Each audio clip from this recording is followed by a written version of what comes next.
Assalomu alaykum. Bugun sizlarga to'g'richoq tikuv mashinkasiga qanaqa qilib to'g'ri ip o'tkazishni ko'rsatib beramiz. Videomizni boshlashdan oldin like va podpiska knopkasini bosish esingizdan chiqmasin. Har bir tikuv mashinkasiga ip kerak bo'ladi. Ipni arzon sifatligi bor, sifatli yaxshisi bor. Misol uchun, arzon sifatlisini oladigan bo'lsak, ushlaganimizda yumshoq bo'ladi hamda mana buni bo'shatib turib havoga buni tekis ushlaganingizda orasida yupqa qalin o'tgan bo'ladi. Bu narsa yupqa yeriga kelganda mashinka tez tikkanda ip uzib tashlaydi. Yoki bo'lmasa yupqa joyi bilan qalin yerini o'rtasidagi musurini yig'ib qolib ham mana shu narsa ip uzishiga sababchi bo'ladi. Sifatli ip qanaqa bo'ladi deydigan bo'lsak, sifatli ipni ushlaganingizda toshdek qattiq bo'ladi, o'ta qattiq bo'ladi hamda havoga mana bunday ushlaganimizda bir tekis bo'ladi. Yupqa qalin, ortiqcha musurlarsiz bo'ladi.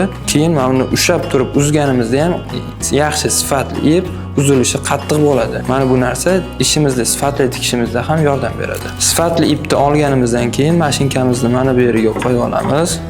Qo'yganimizdan keyin birinchi bo'lib mana bu yerdan o'tkazishni boshlaymiz.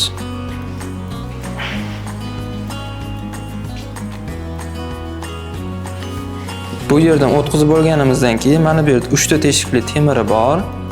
Bu 3 ta teshikli temirini zavoddan qanday ip o'tkazsa, shunday ip o'tkazishni ko'rsataman sizlarga. Birinchi mana bu teshigidan o'tkazib, aylantirib, oxirgi teshigidan o'tkazilinadi. Savol tug'ilishi mumkin, mana bu o'rtadagi teshik nima uchun?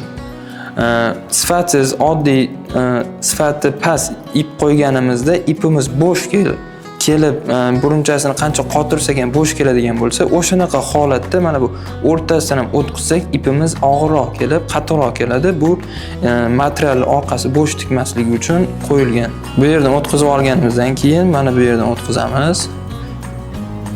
Teshigidan o'tkazib, aylantirib, tagidan o'tkazamiz.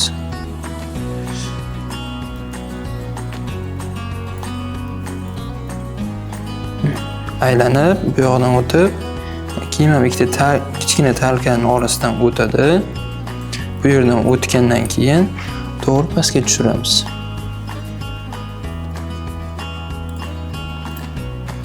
Bunisidan o'tgandan keyin tikuvchilarimiz har doim e'tibor berishlari kerak. Mana bu eng asosiysi, mana bu ikkita temirning orasidan o'tmasa, ipimiz bo'sh tikib chanaganday bo'lib qoladi. Keyin tikuvchilarimizga yana bir tavsiya, tikish davomida mana shu ikkita temirning orasi changlanib musur bo'lib qoladi. Musur bo'lib qolganligini hisobiga ipimiz mana bu burunchasini qancha qotirsak ham bo'sh kelib qoladi. O'shanda mana bu ikkita temirning orasini hib material bilan artib tozalab olish kerak bo'ladi. Bu yerdan o'tkazganimizdan keyin ko'pchilik tikuvchilar xato qilishadi. Mana bu qora simdan o'tkazishmaydi. Qora simdan o'tkazib, pastga tushirib, keyin tepaga chiqib ketish kerak. Tepaga chiqazilinadi.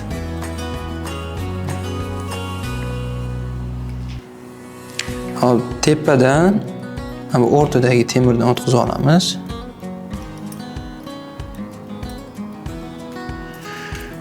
To'g'ri bu yerdan o'tkazib olganimizdan keyin to'g'ri pastga tushiramiz. Mana bu temirdan aylantirib o'tkazib olamizda. Keyin mana bu yerdan o'tkazamiz.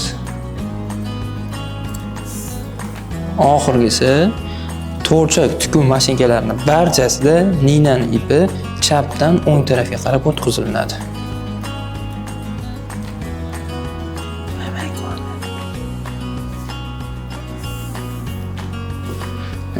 Ninani ipini o'tkazib oldik. Mana shu ip o'tishi zavodskiy hisoblanadi. Yangi upakovka mashinka olsangiz, mana shunday ip o'tkazilgan bo'ladi. Xo'p, keyingi mana bu yerdagi yonidagi bo'sh joy, bu mokiga zapas ip o'rash uchun qo'yiladigan babina ip uchun joy. Buni qo'yamizda. Buni ham tepasidan o'tkazib olamiz birinchi. Tepasidan o'tkazib olganimizdan keyin mana bu yerdan o'tkazamiz.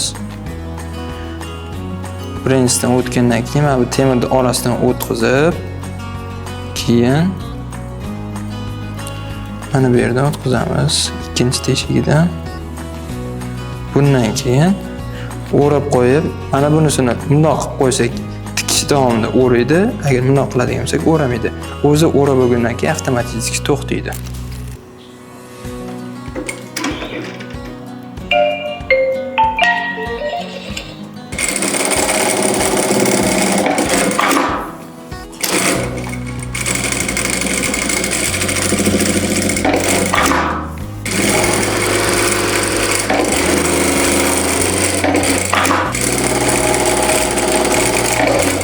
Asosan mashinkani materiali orqasi bo'sh tikib, chaynab qolishi sababi ip noto'g'ri o'tgani, lekin ipini xuddi shunday to'g'ri o'tqizsangiz ham material orqasi bo'sh tikadigan bo'lsa, mana bu burunchasini o'ng tarafga qotirish kerak bo'ladi.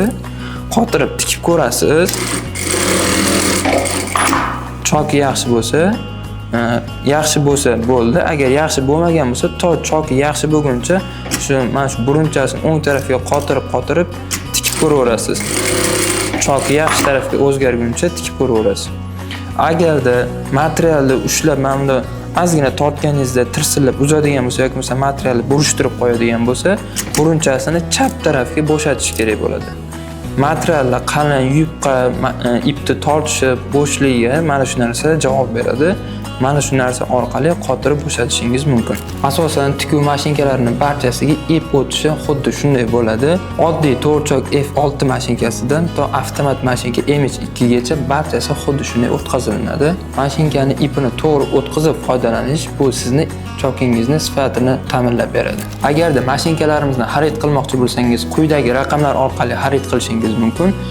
Mashinka haqida to'liq ma'lumot olmoqchi bo'lsangiz, opisaniyada link qoldiramiz. Link orqali o'tib turib, barcha ma'lumotlarni olishingiz mumkin.